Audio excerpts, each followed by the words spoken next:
Hello friends, welcome back to my channel wings to fly. इस video में हम class 3 की इंग्लिश बुक का चैप्टर 4 का पार्ट 2 अ लिटिल फिश स्टोरी का एक्सप्लेनेशन करेंगे। अगर आपको मेरी वीडियोस पसंद आती हैं तो मेरे चैनल को प्लीज़ सब्सक्राइब कर दीजिएगा। Now let's read the story a little fish story, मतलब कि एक छोटे से मछली की कहानी। There are a great many million fish in the seas, but this story is about just one of them and a very small one at that. अब समुद्र में बहुत सारी मतलब कि 10 लाख तक की फ़िशेस होती हैं, लेकिन ये स्टोरी उनमें से एक सबसे छोटे फ़िश के बारे में है। Now this little fish had everything in the seas to make him contented, but he was not happy. अब ये छोटा सा फ़िश जो है उसके पास सी में समुद्र में बहुत सारी ऐसी चीज़ें हैं जो उसे संतुष्ट कर सकती है, कंटेंट कर सकती है, लेकिन वो फिर भी ना खुश है, हैप्पी नहीं है। You will love when I will tell you why he was not. और अगर मैं आपको बताऊंगी तब आप हंसोगे क्यों वो ना खुश है। He was unhappy because he was so very small. और वो नाखुश इसलिए था क्योंकि वो बहुत ही छोटा सा था, स्मॉल था। It is very hard to be such a mite of a fish, he would say over and over again.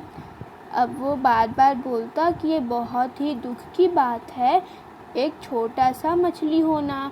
If I were only larger, how much happier I could be.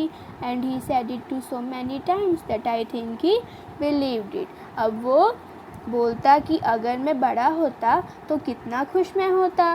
तो ये इतनी बार बोलता कि उसको खुद को विश्वास होने लगता। One day he was swimming along with the rest of his school and thinking, no doubt, how much more the larger fish had to be thankful for than he, when suddenly, with no warning, they found themselves in the meshes of a great net. फिर एक दिन वो मछलियाँ उसका school तैर रहे थे, swim कर रहे थे, तभी वो सोच रहा था कि बड़ा फिश इन फिशेस के लिए अपने आप को बड़ा मानना कितनी अच्छी बात है। वो भी बहुत बड़े हैं, काश मैं भी उनके जैसा बड़ा होता। सडनली तभी बिना चेतावनी के वो एक नेट में फंस गए। There was much floundering and splashing as the net was drawn up out of the water into the sunlight.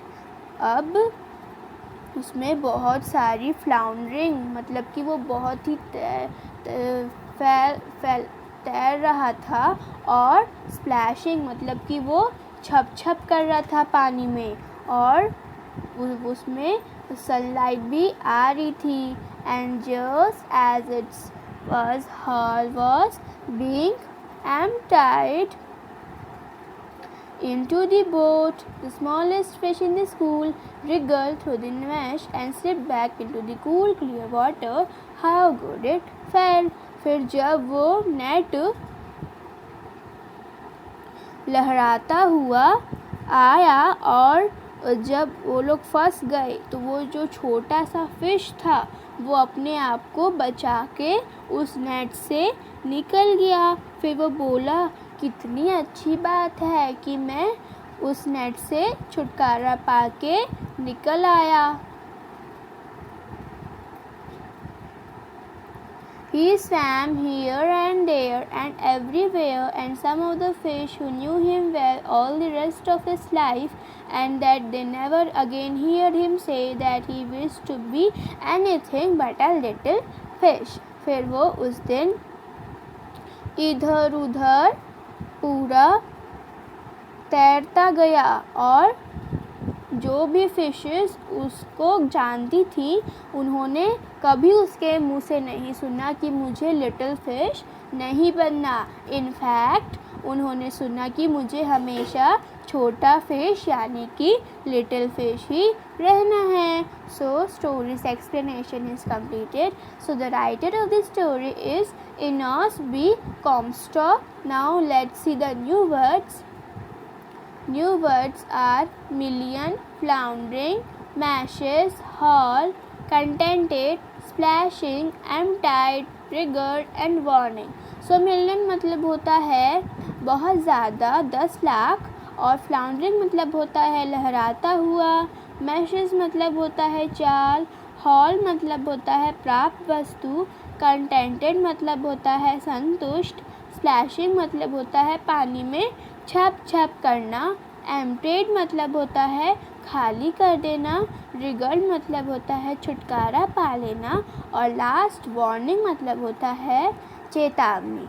So today we have completed the explanation of a little fish story. Next day. So अगर आपको मेरी ये video पसंद आई है तो इसे like and share और मेरे चैनल को सब्सक्राइब ज़रूर कीजिएगा, और नेक्स्ट वीडियो में हम इसकी एक्सरसाइजेस करेंगे। Till then goodbye and thank you for watching.